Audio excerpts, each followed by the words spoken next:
Hi, welcome to this online tutorial of how to photograph your artwork accurately for reproduction. My name is Ryan Fox from www.rfoxphoto.com, and in today's episode we're going to be talking about camera settings and how to bracket your exposure so you get one photograph where it's the absolute perfect exposure. You have even lighting in all the corners of the painting. You've got the camera, so the back of it's parallel to the painting, the lens is perpendicular to reduce tilting and shifting.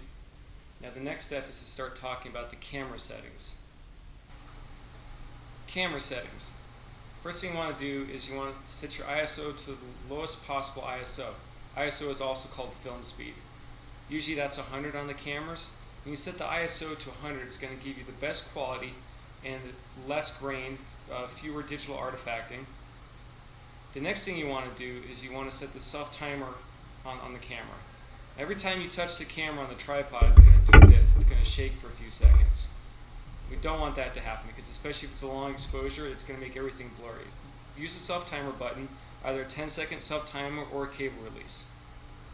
A little note about exposure. Somewhere, somehow, some genius or dork figured out that if you average out the common scene that you photograph, it's going to the values are going to average out to about 18% gray.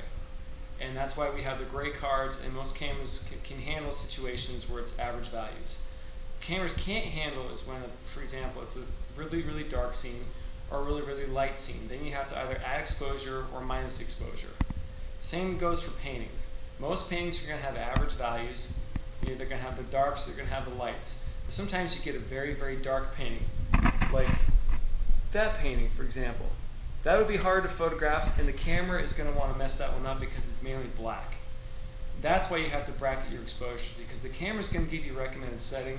It doesn't mean that it's going to be the perfect settings. That's why you take 4 to 5 pictures of different settings, so when you're looking at it later on Photoshop, you get the proper exposure. Your camera's already set up. Your lens is zoomed in about 70 to 100 millimeters, not too far in or too far out. And then what you're going to do is you want to set the f-stop to f11. That's the sharpest the lens can be. Now, sometimes people get confused about the f-stops. They think they should be like at f32. They think that's the sharpest. That's more depth of field so that everything will be in focus in the picture, not necessarily the sharpest. So f11, usually for most lenses, is the maximum sharpness you're going to get for something like this. So you've got f11, and what you want to do is you want to bracket your exposure. So the thing that changes is the shutter speed. So for example, you want to take a picture at whatever the camera setting recommends, f11 at, for example, 2 seconds. And then you want to take one picture at f11 at 1 second, and then f11 at half a second, and back and forth between that. Take 3 or 4 pictures just to make sure you're going to get proper exposure. Here's an example of bracketing. For the first photograph, I used the settings the camera recommended. Then I opened the shutter speed half a stop, and then for the next one, I opened up again another half a stop. So I got 3 pictures at 3 different exposures. Now you've bracketed your exposures. You're taking 3 or 4 photographs of your painting so that one of the photographs is going to be the accurate exposure.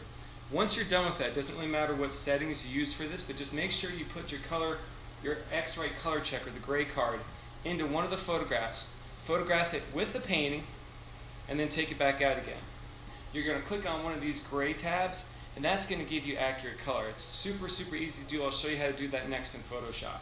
But you got to have one photograph of this.